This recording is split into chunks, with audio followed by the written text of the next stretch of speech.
Wellman TV. Jeric Agosta. Kabanata 361. Sa Presidential Suite ng Hotel Royal. Napatingin si Eric kay Lilian na nakahiga at walang malay sa kutson. Ang mga sulok ng labi niya ay gamulong sa isang ngiti. Mr. Zellweger, mangyaring magbantay sa labas. Bawal mang-istorbo sa akin, sabi niya habang nilingon si Pete. Tinulungan ni Pete at Eric si Lilian, na, lasing, na magkasama sa silid. Agad na kinuha ni Pete ang pahiwatig.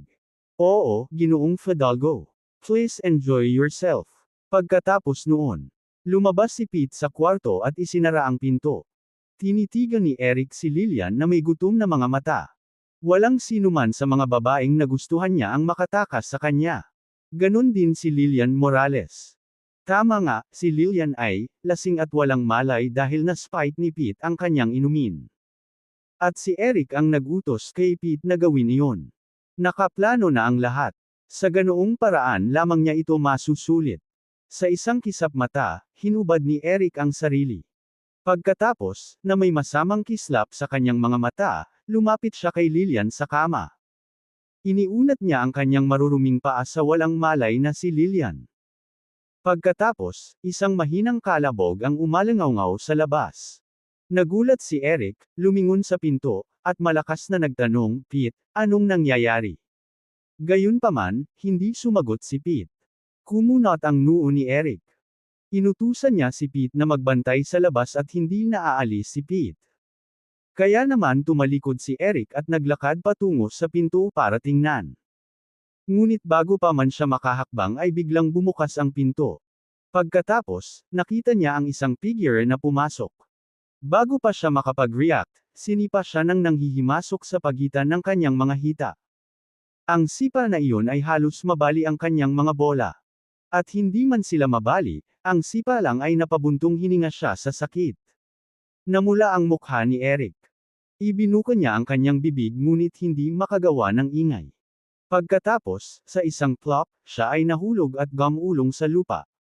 Si Jeric na ang muntik nang pilayin si Eric. Hindi pinansin ni Jeric si Eric na gamulong-gulong sa sakit at dumiretso kay Lilian sa kutson. Binuhat niya ang walang malay na si Lilian at lumabas. Habang nilalampasan niya si Eric, malamig na sabi ni Jeric.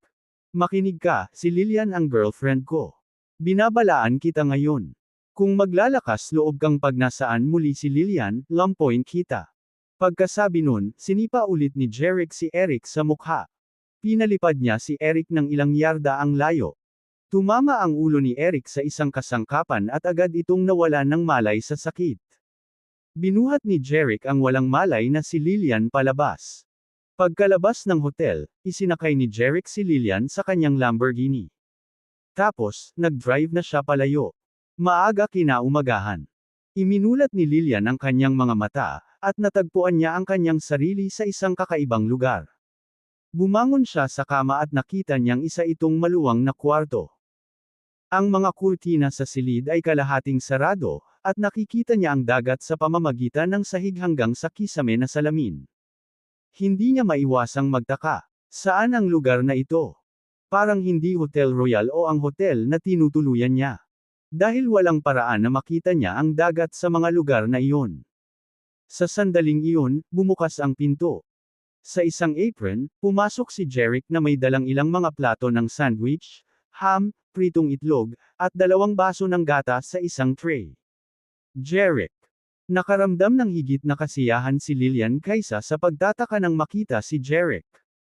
Ngunit ano ang nangyayari? Nakangiting lumapit si Jeric at inilagay ang breakfast tray sa bedside table. Sabi niya, gising ka na pala. Nagluto ako ng almusal para sa iyo. Matamis na ngumiti si Lilian at tumango kay Jeric. Maghuhugas muna ako. Sumagot si Jeric, okay, sige. Bumangon si Lilian sa kama at pumasok sa banyo. Kabanata 362.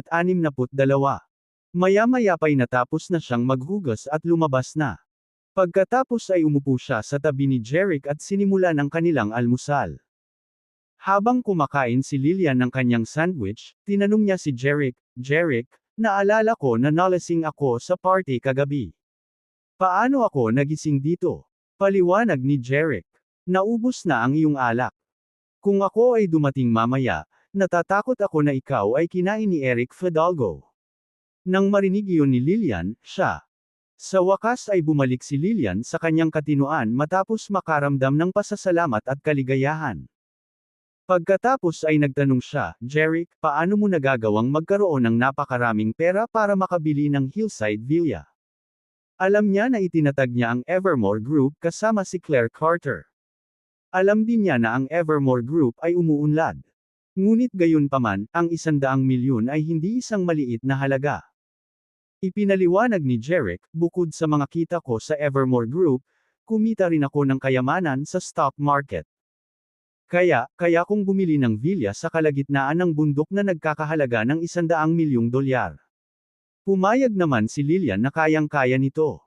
Maaari niyang palaging sorpresahin siya at maging makapangyarihan sa lahat sa kanya. Naalala niya ang huling beses na bumalik siya sa Elmwood, naisip niyang mahirap pa rin si Jeric at hindi gaanong inisip ang kanyang sarili tulad ng dati. Ngunit nanalo na siya sa loto at nagkaroon ng milyon-milyon. Nang maglaon, nang iset up ni na Jeric at Claire ang Evermore Group, umunlad ito sa buong vein. Ngayon, gumastos pa siya ng 100 milyong dolyar upang bumili ng isang nangungunang villa sa gilid ng burol sa Coos Bay. Sobrang hinangaan niya si Jeric. Siya ang kanyang pinakamalaking tagahanga. Pagkatapos mag-almusal, magkahawak kamay silang naglakad sa garden ng villa. Napakalaki ng courtyard ng villa, na may swimming pool, damo, at may garden pa. Naamoy nila ang mabangong bulaklak sa ilalim ng lilim ng mga berdeng puno. Habang naglalakad, nakatanggap si Lillian ng tawag mula sa kanyang assistant na si Becky Swan. Buong gabi na pala siyang hinahanap ni Becky, pero naka-off ang phone niya. Sa sobrang pagkabalisa ni Becky ay isusumbong na niya ang pagkawala ni Lillian. Mabuti na lang at nakalusot si Becky kay Lillian at tinanong kung bakit siya nawala pagkatapos ng handaan. Ipinaliwanag ni Lillian na umalis sila ng kanyang nobyo sa hotel pagkatapos at nakalimutan lang niyang ipaalam sa kanya. Matapos malaman na maayos si Lillian, gumaan ang pakiramdam ni Becky at tinanong siya kung nasaan siya ngayon. Nagbakasyon daw si Lillian sa villa ng boyfriend. Matapos marinig iyon, hindi na binanggit ni Becky ang pagsundo kay Lillian. Sa halip, binati niya siya ng isang magandang bakasyon at Kabanata 363. Nagpas siyang bumalik muna sa Eldoria. Pinaalalahanan din niya si Lillian na alaga ang mabuti ang sarili. Pagkatapos noon, ibinaba ni Lillian ang tawag. Sa hapon, 2 taxi ang dumating sa gate ng Hillside Villa. 5 tao ang lumabas sa kotse si Gerald Graves na pinangungunahan ng 4 na matipunong lalaki. Ang 4 ay pawang mga bodyguard na pinili ni Gerald mula sa pamilya Carter. Namangha si Gerald sa high-end na villa na nasa harapan niya at hindi niya napigil ang mapabulala sa kanyang puso, mayaman talaga si Jeric. Ang Hillside Villa ay nasa isang paborebleng posisyon kapwa sa mga tuntunin ng kapaligiran ng pamumuhay at lokasyon. Kahit sa buong bansa, top-notch ito. Ito ay nagkakahalaga ng hindi bababa sa higit sa 20 milyong dolyar. Hindi akalain ni Gerald na bumili si Jeric ng ganoong karangyang villa sa Coos Bay. Pagkatapos, pinindot niya ang doorbell. Ding dong. Maya-maya, lumabas sina Jeric at Lillian. Nang makita si Gerald sa bakal na gate, ngumiti si Jeric at naglakad kasama si Lillian. Binuksan niya ang gate at binati siya. Gerald, nandito ka agad. Bago dumating si Gerald, ipinadala sa kanya ni Jeric ang address ng villa. Tumango si Gerald. Oo, gusto kitang makita sa lalong madaling panahon. Hindi napigilan ni Jeric na asarin siya. Hindi tayo couple, bakit ka nagmamadaling makita ako? Dahil doon, nagtawanan ang lahat. Sagot ni Gerald, although hindi mo ako girlfriend gaya ni Miss Morales, bodyguard mo ako. Natatakot ako na baka nasa panganib ka na maiwan mag-isa sa Coos at mabibigo ako bilang bodyguard. Sal, medyo naantig si Jeric. Hindi man niya kailangan ng proteksyon ni Gerald, masasabi niyang sincere siya. Inakay ni Jeric ang 5 sa loob ng villa. Sa sala ng isang marangyang villa ng pamilya Fidalgo. Bumagsak. Umalangaw-ngaw ang tunog ng tasa ng tsaa sa lupa. Kabanata 364. Sa sobrang takot ng dalaga ay namutla ang mukha at napasigaw. Mabangis na sigaw ni Eric sa kasambahay, "Get lost!" Nakabenda ang kanyang noo at namumula at namamaga ang isang pisngi. Agad na tumakas ang kasambahay mula sa sala. Nang mga oras na iyon ay pumasok mula sa pinto si Pete na nakaitim at asul din. "Kumalma ka, Ginoong Fidalgo." Napatingin si Pete kay Eric na may takot sa mukha. Gayunpaman, nang makita ni Eric si Pete, lalo lamang lumalim ang kanyang galit. "Mr. Zellweger, ang lakas ng loob mong puntahan ako." Kagabi, pinabantayan niya si Pete sa labas ng hotel room, para mapakinabangan niya si Lillian.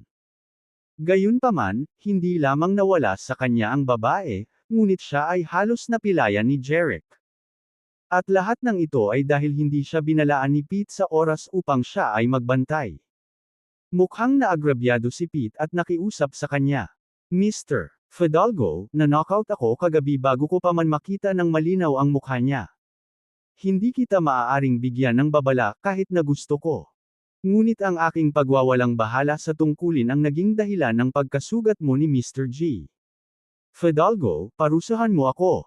Nang marinig iyon, tuluyang kumalma si Eric. Umupo siya sa sofa at nagtanong, "Nalaman mo ba kung sino ang umatake sa akin kagabi?"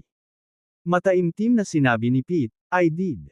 Nag-check-in siya sa Hotel Royal noong nakaraang gabi, at nanatili siya sa isang presidential suite. Ang kanyang pangalan ay Jeric Agosta, at siya ay mula sa Eldoria. Kumunot ang noo ni Eric, nanlilisik ang mga mata. Galing kay Eldoria. Boyfriend ba talaga siya ni Lillian Morales? Sinagot ni Pete ang hula ni Eric. "Malamang iyon. Kung hindi, paano magbubukas ng pinto mo ang sinuman at masira ang iyong plano? Wala akong pakialam kung boyfriend siya ni Lillian o hindi. Muntik na niya akong mabaog," sabi ni Eric na nagngangalit ang mga ngipin. "Dapat ko siyang pahirapan ng 10 beses sa sakit na dinanas niya sa akin." Iniisip ang masamang sipa ni Jeric sa kanya kagabi, nakaramdam siya ng matinding sakit sa isang bahagi ng kanyang katawan. Ngunit, Mr. Fidalgo, pagkatapos niyang umalis sa hotel kasama si Lillian Morales kagabi, siya ay nagmaneho, dagdag ni Pete. "Hindi namin mahanap ang kanyang kinaroroonan sa ngayon. Alamin kung saan siya nagtatago sa lahat ng paraan. Pahihirapan ko siya ng mas masahol pa sa kamatayan." Naikuyom ni Eric ang kanyang mga kamao, at pumutok ang kanyang mga buko. Sumagot si Pete, "Oo, Ginoong Fidalgo." Tapos umalis na siya. Hindi nagtagal pagkaalis ni Pete, pumasok ang isang matandang nasa edad 50 na nakasuot ng tradisyonal na kasuotan na may maringal na mukha. "Ama." Nang makita ang mukhang marangal na matanda, si Eric ay bumangon at magalang na binati siya. Oo, ang matanda ay ang ama ni Eric na si Enzo Fidalgo. "Manam," sagot ni Enzo bago siya umupo sa sofa, medyo hindi nasisiyahan. Medyo hindi mapalagay si Eric habang nakaupo sa sofa. Matama na tinitigan ni Enzo ang kanyang anak at same time na sinabi, "Eric, ikaw na ngayon ang tagapagmana ng pamilya Fidalgo, kaya dapat panagutin mo ang iyong mga ginawa sa halip na kusang kumilos. Kung araw-araw kang nanliligaw sa mga babae at babalik ka sa bahay na nakaitim at bughaw, kailan mo kaya magagampanan ang responsibilidad ng pamilya?" Agad namang humingi ng tawad si Eric sabay sapo ng ulo sa hiya. "Pare, kasalanan ko naman this time. Matututunan ko ang aking aralin at mamuhay sa iyong mga inaasahan." Alam ni Enzo ang nangyari kay Eric sa Hotel Royal. Tumingin siya sa kanyang anak at sinabing, "Gamutin mo muna ang iyong mga sugat. Dadalhin kita upang makilala ang pamilya Suarez sa loob ng ilang araw at ayusin ang kasal para sa iyo." Bakas sa mukha ni Eric ang pagkagulat. Ang mga Suarezes. Isang kasal. Kabanata 365. Mataimtim na tumango si Enzo. "Tama yan. 30 ka na. Oras na para magpakasal ka imbes na maging obsessed at manligaw. Kasama ang mga babae sa buong araw at walang ginagawa." Sumagot si Eric, "Oo, ama." Nagpatuloy si Enzo. "I want you to get engaged to Luna because Kenji and Tatsuya Suarez died in Eldoria. Wala nang tagapagmana ang pamilya Suarez, at kapag napangasawa mo na si Luna, ang kayamanan ng mga Suarez ay mapupunta sa ating pamilya Fidalgo. Naningkit ang mga mata ni Eric sa pagtatanong kay Enzo. Pero Dad, kahit patay na sila, may Hiroshi pa rin ang pamilya. Natatakot ako na kahit pakasalan ko si Luna, hindi natin makuha ang yaman nila. Dagdag ni Enzo. Namatay din si Hiroshi sa Eldoria. Bakas sa mukha ni Eric ang pagkagulat. Pare, bakit namatay silang lahat sa Eldoria? Sinabi ni Mateo Suarez na naaksidente sila sa kotse sa Eldoria, ngunit sa tingin ko ay may iba pang nangyayari, ngunit hindi niya ito sinabi ng tahasan, sabi ni Enzo. Pagkatapos, tumingin siya sa kanyang anak at sinabi, sumama ka sa akin sa lugar ng mga Suarez sa 3 araw. Nais din ni Mateo na makahanap ng pinakamahusay na suporta para sa kanyang apo at pamilya, at ang aming pamilyang Fidalgo ay talagang isa sa kanyang pinakamahusay na mga pagpipilian. Sagot ni Eric. Pare, naiintindihan ko. Ang kasal na ito ay kapaki-pakinabang sa aming dalawa. Tama na. Buti naman naiintindihan mo. Tumango si Enzo. Naningkit ang mga mata ni Eric. Bagamat hindi niya makuha si Lilian, hindi naman masamang kunin niya si Luna. Ang anak na babae ng pamilya Suarez ay isang sikat na kagandahan sa Kuwait. Hindi mabilang na mga kabataang lalaki mula sa mayayaman at makapangyarihang mga pamilya ang nanabik sa kanya. Sa manor ng pamilya Suarez. Lolo, anong sabi mo? Gusto mo bang magkanobyo ako kay Eric Fidalgo? Nagtatakang tanong ni Luna na nakaupo sa sofa sa sala sa kanyang lolo. Tumango si Mateo habang humihigop ng kape. Oo, ito ang aking desisyon pagkatapos ng maingat na pagsasaalang-alang. Sa pagkabalisa, tumanggi si Luna. Lolo, hindi ako nakikipag-engage kay Eric Fidalgo. Sinubukan siyang hikayatin ni Mateo. Bagaman ito ay medyo biglaan para sa iyo, ngayon ikaw na lamang ang pag-asa ng ating pamilya. At pasanin mo rin ang pasanin ng buong pamilya. Hindi ko maaaring hayaang masira ang pamilya Suarez, at hindi rin kita maiiwan ng walang anumang malakas na suporta sa iyo sa hinaharap. Suporta, at sa kabutihang palad, kaya ng pamilya Fidalgo. Kapag nagpakasal ka na, ang pamilya Suarez at ang pamilya Fidalgo ay maaaring magtulungan sa negosyo, na mabuti para sa parehong mga pamilya. Luna asked in reply, Lolo, will you sacrifice my happiness for the sake of the family interests? Tinanong ni Mateo ang kanyang apo, so ayaw mo kay Eric. Bagamat hindi siya ang nangungunang henyo sa negosyo sa 10 mahusay na pamilya sa Kuwait, hindi siya ganoon kasama. Higit sa lahat, hindi siya engaged sa sinumang binibini mula sa isang mayamang pamilya. Siyempre, alam ni Luna ang tungkol kay Eric, na isa lamang karaniwang binata mula sa isang mayamang pamilya. Gayunpaman, si Jeric lang ang inalagaan ni Luna. Bukod dito, pagkatapos ng romantikong gabi sa Stargate, napagpasyahan niyang pakasalan ng walang iba kundi si Jeric. Paano pa kaya siya pumayag na magpakasal kay Eric? Kaya naman, ipinagtapat niya kay Mateo, Lolo, may gusto na ako, kaya Lolo, paki-reject ang engagement kay Eric. Nagtataka namang tumingin si Mateo sa kanyang apo at nagtanong, Luna, may gusto ka na? Sino siya? Siya, taga Eldoria siya, isang bahagyang pamumula ang lumitaw sa mukha ni Luna habang nahihiyang ibinaba niya ang kanyang ulo. Hindi napigilan ni Mateo na magtanong ng may pagdududa, from Eldoria. Matagal ka nang hindi nakapunta doon. Paano ka mai-inlove sa isang tao doon? Nag-alinlangan si Luna. Siya, isa siyang master ng Stargate. Iniligtas niya ako at pinatay si Hiroshi para sa akin. Ano? Ano ang kanyang pangalan? Bakit kanya niligtas? Tanong agad ni Mateo. Hindi na kailangang sabihin, lalo pang naghinala ang mga sinabi ni Luna. Malinaw na nagkaroon ng sama ng loob sa pagitan ng Stargate at ng Suarez Group. Bakit may magliligtas kay Luna mula sa Stargate? Hindi magaling magsinungaling si Luna. Sa ilalim ng nagtatanong na tingin ng kanyang lolo, alam niyang mahirap itago ang anuman. Kaya naman, sinabi niya sa kanya ang buong kwento. Dinala niya si Jeric sa lihim na villa ng mga Suarez. Matapos malaman na gusto ni Hiroshi na patayin ang kanyang ama at kapatid at kunin ang posisyon ng ulo ng pamilya, iniligtas siya ni Jeric at inilayo siya sa lihim na villa. Nang maglaon, pagkatapos na patayin ni Hiroshi ang kanyang kapatid at lason ang kanyang ama, pumunta siya sa Stargate upang maghanap ng gulong ngunit pinatay siya ni Jerick. Sa tulong ni Jerick, nakita niya ang kanyang ama sa huling pagkakataon at tinulungan pa siya ni Jerick na harapin ang mga libing ng kanyang ama at kapatid. Matapos marinig iyon, tumingin si Mateo kay Luna at sinabing, "Itong master ng Stargate na binanggit mo ay Black Eagle Master, tama ba?" Natigilan si Luna. Napagtanto niya kaagad na malamang na sinabi ng kanyang ama sa kanyang lolo ang tungkol sa pag-hostage ni Jerick sa kanya kaya naman alam ito ng kanyang lolo. Kailangang umamin ni Luna. "Lolo, siya ay Black Eagle Master." Mukhang galit si Mateo habang pinapuna siya. "Luna, hindi ko inaasahan na magugustuhan mo ang iyong kaaway." Kabanata 366.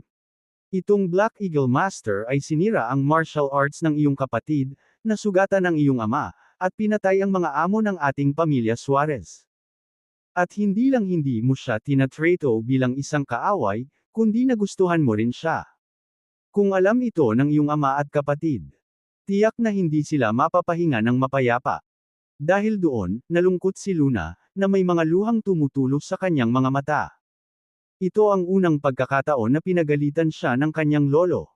Sinisipa niya ito sa paglimot sa paghihiganti para sa kanyang ama at kapatid. Nakaramdam siya ng mali at kalungkutan. Nabulunan sa hikbi, ipinagtanggol niya ang sarili. "Lolo, hindi ko nakalimutan ang kanilang pagkamatay. Gayunpaman, iniligtas ako ng Black Eagle at pinatay si Hiroshi para sa akin. Hindi siya masamang tao. Lolo, hindi ko ba siya magustuhan?" "Hindi." Halos agad siyang pinutol ni Mateo. "Luna, in 3 days, I want you to get engaged to Eric." Kahit na hindi ang Black Eagle ang pumatay sa iyong ama at kapatid, siya ang naging sanhi ng kanilang pagkamatay. "Hinding-hindi ko hahayaang magkasama kayong dalawa." Nang matapos siyang magsalita ay lumabas na ng sala si Mateo na may masamang tingin. Narinig ni Luna na inutusan niya ang mga masters sa labas. Mula ngayon, hindi na makakalabas ng manor si Luna. "Opo, sir," lahat ng mga master ay agad na sumagot.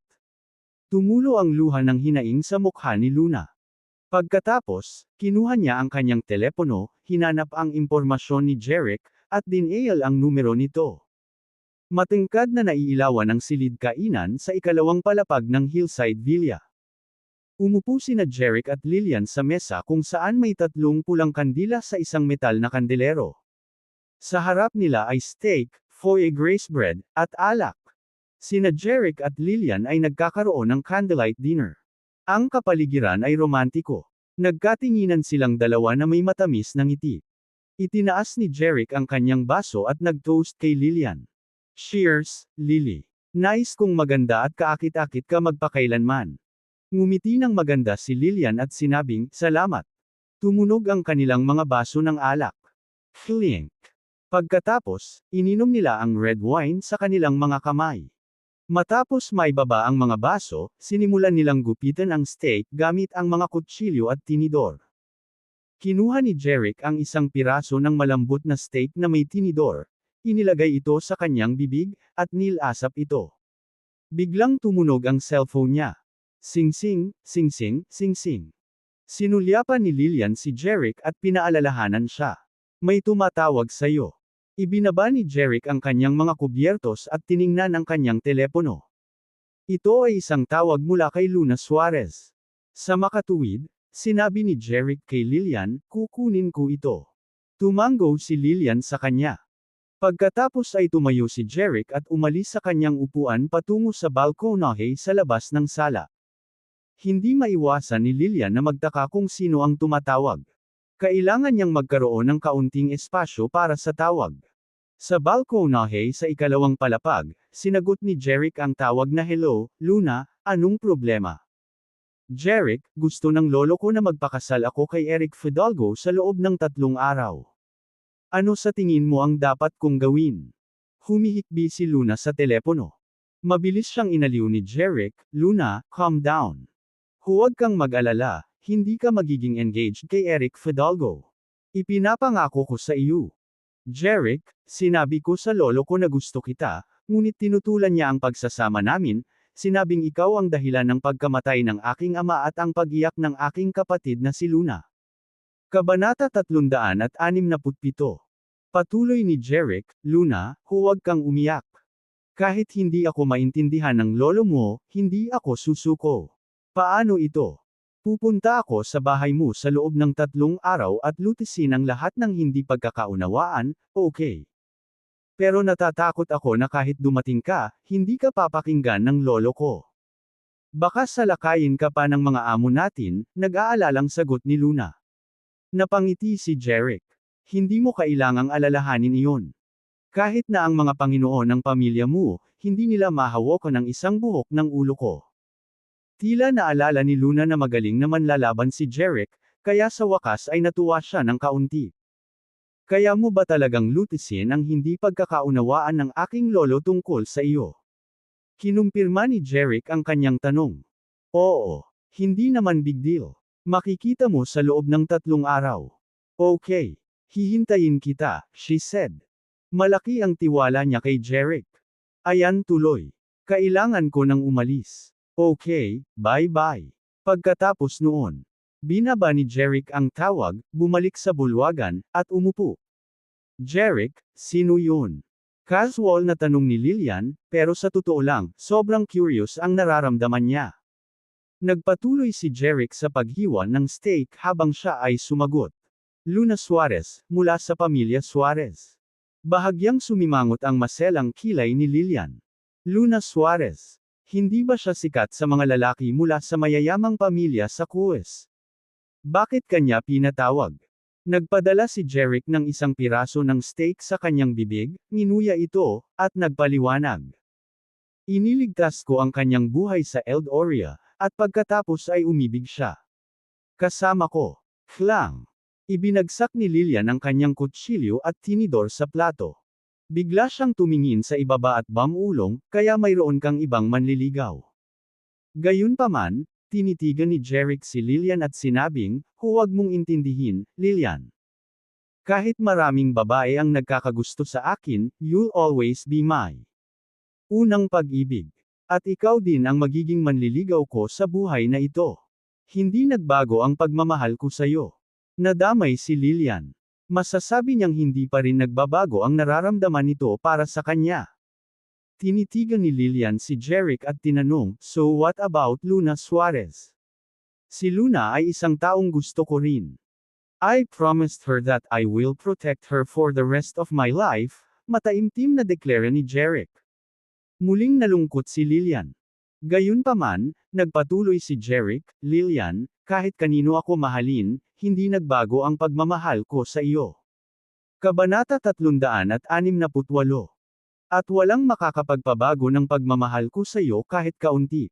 Si Lillian ay medyo nagalit ngayon, ngunit pagkatapos ay narinig niya ito at nakita ang kanyang determinadong mga mata. Before she knew it, lahat ng ulap sa puso niya ay nawala. Sa katunayan, naisip na niya na ang mahusay na tulad niya, si Jeric ay tiyak na mapapalibutan ang pagsamba sa kanya isang araw. Akala niya balang araw, iiwan siya ni Jeric. Nang maraming babae na. Gayunpaman, sa sandaling iyon, narinig niyang sinabi ni Jeric, walang makakapagpabago ng pagmamahal ko sa iyo kahit kaunti lang. Pati ang kanyang kaluluwa ay nayanig. Hanggat mahal pa siya ni Jeric, hindi siya nito iiwan. Hanggat kasama niya ito sa natitirang bahagi ng kanyang buhay, mamumuhay siya ng isang kasiyasang buhay. Sabi nga, kailangang maging maingat si Lillian kaya nagtanong muli, kaawayan ba ako ni Luna Suarez at hihilingin na iwan mo ako kung alam niyang kasama mo ako?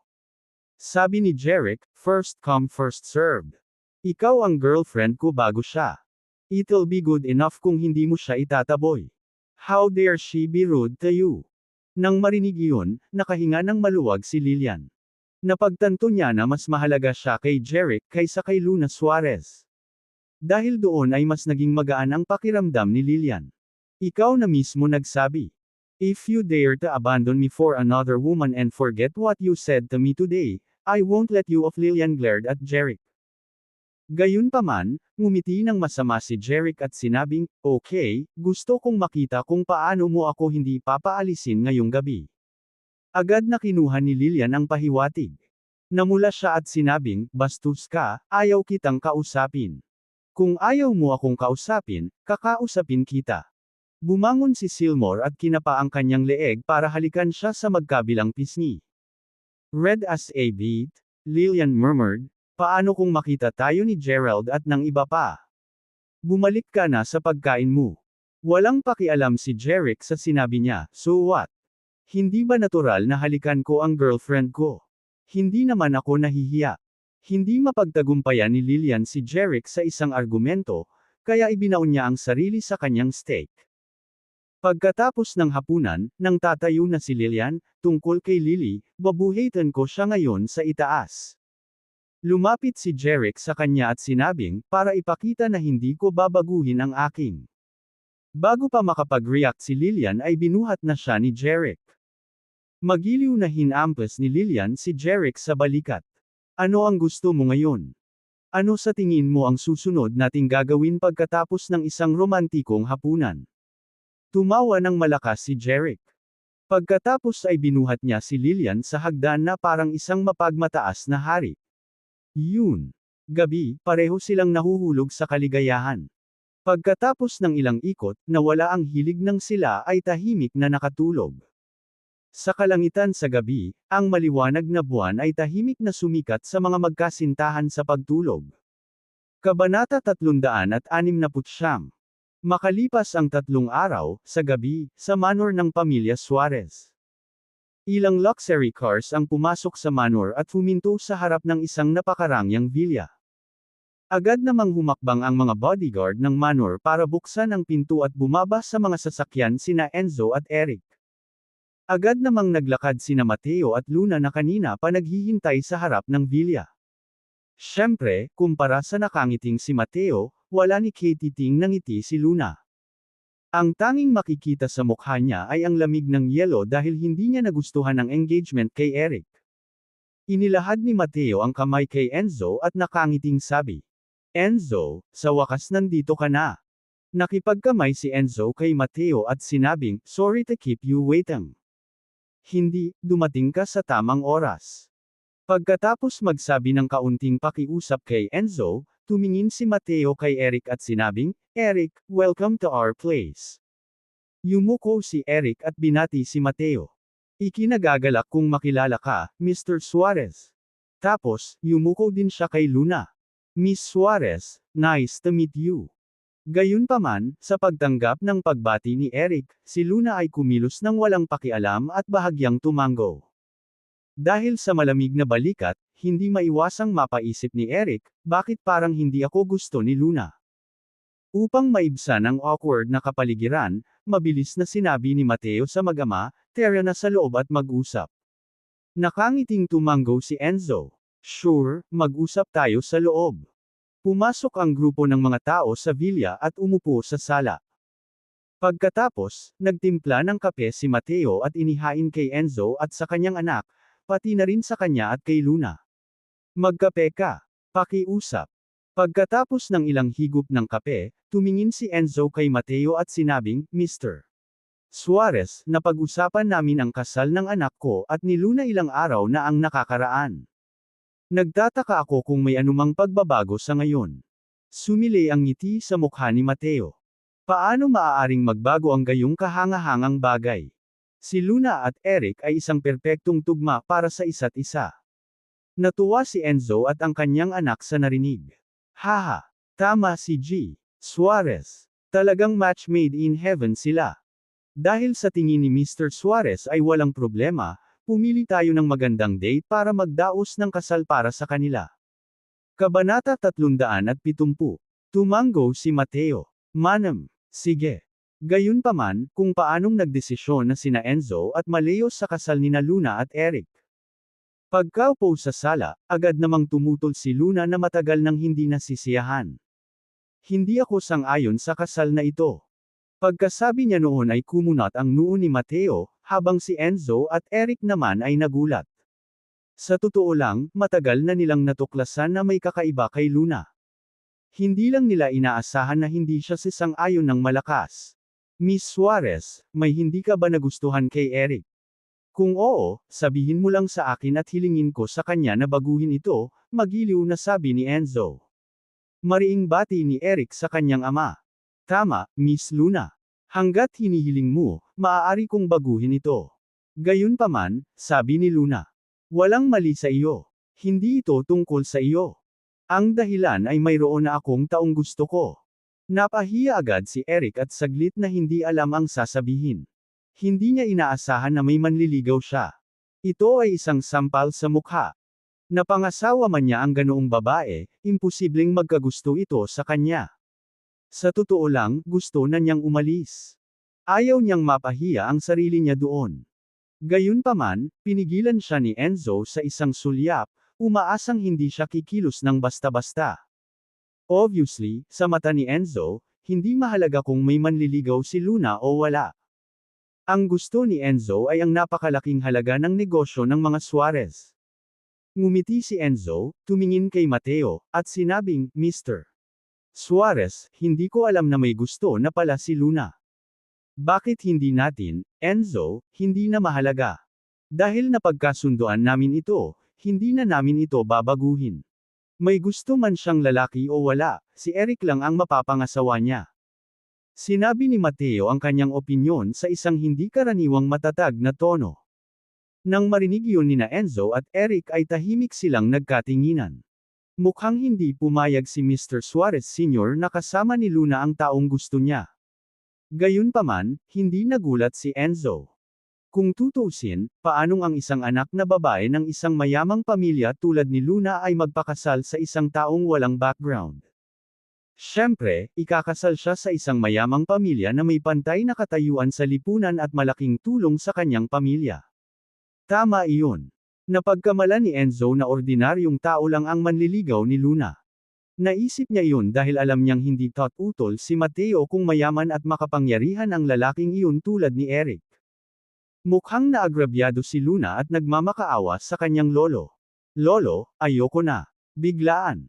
Si Mateo ay naging solemn na habang sinasabi, hindi magbabago ang isip ko. Kahit anong sabihin mo, hindi kita hahayaang makasama siya. Alam ni Luna na hindi niya makumbinsi ang kanyang lolo, puno ng luha ang kanyang mga mata. Sa oras na iyon, umaasa lamang siya na lilito si Jeric sa lalong madaling panahon. Nangako si Jeric sa kanya na ititigil niya ang kasal. Bukod dito, nagpadala na siya ng mensahe kay Jeric bago dumating sina Enzo at Eric. Sumagot si Jeric na pupunta siya doon sa oras. Gayunpaman, ang kanyang lolo at Enzo ay malapit nang ayusin ang kasal. At hindi pa nagpapakita si Jeric. Kaya naman nagpanik si Luna. Sa pagkakataong iyon, may pumasok na lalaki. Ito ay ang mayordomo, si Dylan Simpson. Magalang na nagsumbong si Dylan sa boyfriend. Hinihiling niya na makita ka. I wonder kung gusto mo siya. Mateo. Panginoon ko, may isang binata sa labas ng pinto na sinasabing sa kanyang ginang. Para makita siya. Nang marinig iyon, kumunat ang noo ni Mateo at sumulyap kay Luna. Tapos, nag-reply siya kay Dylan. Well, since nandito siya, I'll settle an old score with him. Papasukin mo siya. Oo, aking Panginoon. Tumalikod na si Dylan at umalis. Nang marinig iyon ni Enzo at ng kanyang anak, nagkatinginan sila ng hindi mahahalata ang saya sa kanilang mga mata. Magsalita tungkol sa dyablo. Magkakaroon ng magandang palabas. Si Luna lang ang lihim na nag-aalala. Maya-maya, tumunog ang mga yabag, at pumasok si Dylan sa sala kasama ang isang bisita. Ang taong sumunod kay Dylan ay walang iba kundi si Jeric. Nang makita niya si Jeric ay agad na kumislap ang mga mata ni Eric ng puot. Siya swooshed up mula sa kanyang upuan, itinuro ang Jeric, at erupted. Ikaw kasi. Napatingin si Jeric sa galit na lalaki at mahinang ngumiti. Nako, si Mr. Eric Fidalgo pala. Hindi pa nakaka-recover ang ulo at mukha mo. Tapos, natigilan lahat sina Enzo, Mateo, at Luna. Nagkakilala sila.